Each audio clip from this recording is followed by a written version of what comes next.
তোক অকলশৰীয়া কৰি মোৰ যাবলৈ একেবাৰে ইচ্ছা নাছিল আই। কি কৰিবি, জীৱন যুদ্ধত যে মই হাৰি গলো আই, জীৱন যুদ্ধত মই হাৰি গলো। মই জানো মোৰ কথা চিন্তা কৰি তই কান্দোনত ভাগি পৰিছ, মোক হেৰুৱাই তই সৰ্বশান্ত হৈছ। সেইটো দিনতে তোৰ চকু কাটত সোমাইছে অ মা।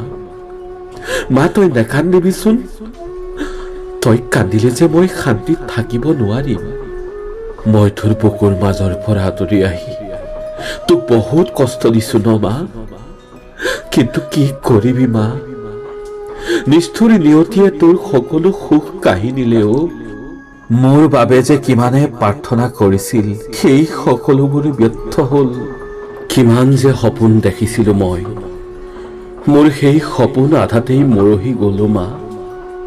তজবজকৈ বাঢ়ি অহা মোৰ শৰীৰটোত পোকে ধৰিলেও মা, এক বিষাক্ত পোক, যিটো পোকে মোৰ গোটেই শৰীৰটোকে ফোপোলা কৰি পেলালেও মা। মই বহুত আশা কৰিছিলো তোৰ ওচৰত থাকিবলৈ, মই দিনে ৰাতিয়ে নেদেখাজনক খাটিছিলো মা, তোৰ কোমল বুকুৰ মোৰ পৰা মোক যেন বঞ্চিত নকৰে। কিন্তু নিষ্ঠুৰ নিয়তিয়ে মোৰ প্ৰাৰ্থনা নুশুনিলেও মা, মোক তোৰ পৰা বহুত আঁতৰলৈ আনিলে, বহুত দূৰলৈ। তই নেকান্দিবি মা, তই কান্দিলে যে মই শান্তিত থাকিব নোৱাৰিম অ মা, তই নেকান্দিবি।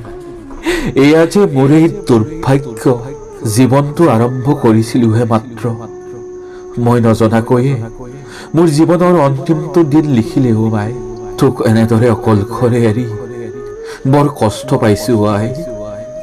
মোক ভাল পোৱা প্ৰতিজন অনুৰাগীৰ আৰ্তনাদ মই শুনিছো আই।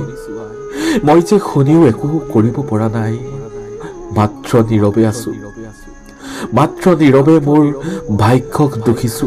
হে প্ৰভু, তুমি এয়া কি কৰিলা?